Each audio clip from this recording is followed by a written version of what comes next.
Another big story at the moment is there's this public frustration towards Tesla, and there have been terrible reports of vandalism at dealerships and protests popping up. It's publicity, more publicity, free publicity. You don't have to go to the newspapers and pay £500,000 for adverts or anything like that. You're getting it all the time, you know.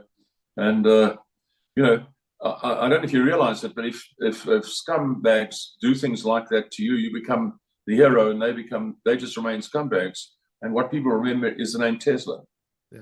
You know, well, I mean, you say that, Errol, but the stock, unfortunately, it's had a bit of it's come down since December amid these sort of boycotts. I mean, how? All the stocks have come down. All the stocks have come down, and this is cyclical. You know, it's cyclical, and you know, until they reach levels, people push the stocks.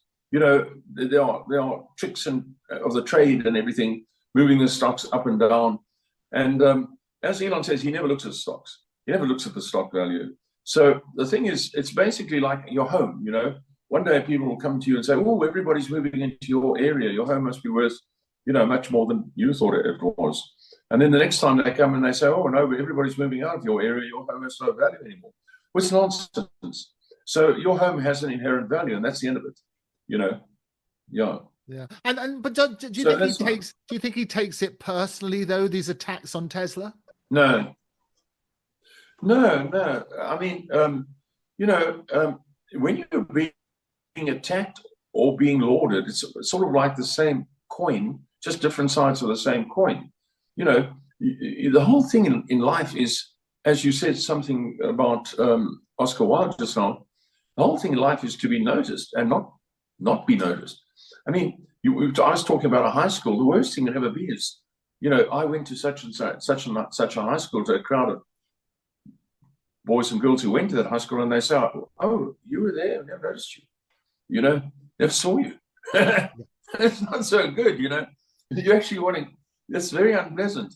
No. If you are being noticed, that's what matters. That's all that matters. Yeah. And but the other thing about being noticed is Trump turned the White House into a Tesla showroom, didn't he? He had Cybertrucks and the red Model S out front, saying he'd buy one to support Elon. What was your reaction when you saw President spotlight Tesla in that way? And did Elon give you the heads up that was going to happen? Well, you know, there are two schools of thought, sort of, in the car business. I have, for example, petrol cars, you know, or what I call petrol gas. I don't get petrol. I think you call it there petrol as well.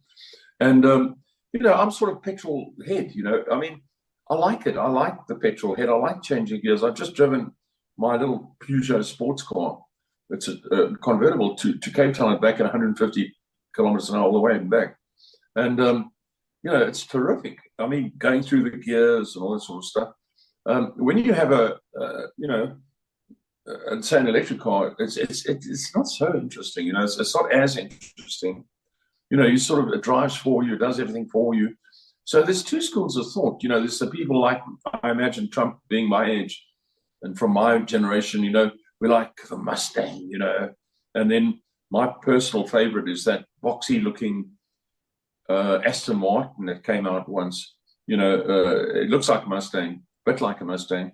And, you know, if I could get one, I'd like, okay, well, I can sell one kidney, and then I could have, you know, and then I can buy one, you know. But yeah, so there's two schools of thought. So Trump was of that sort of school, you know. And, you know, it's really hard. It's sort of ingrained in you, you know. But he's realized he can't fight, you know, progress. And so he's made it, he swallowed his pride and, you know, sort of said, okay, I'll drive an electric car. Yeah. Another thing about driving an electric car is that once you start driving an electric car, it's very, it grows on you, you know. I mean, you sort of look at people in petrol stations as you drive past with sort of wonky eye, you know, or what are you doing there? What's all that crowd around that petrol station? You don't really know what they're even there for. You've forgotten. Oh, yeah, they're buying petrol. Oh, that's right. I remember now.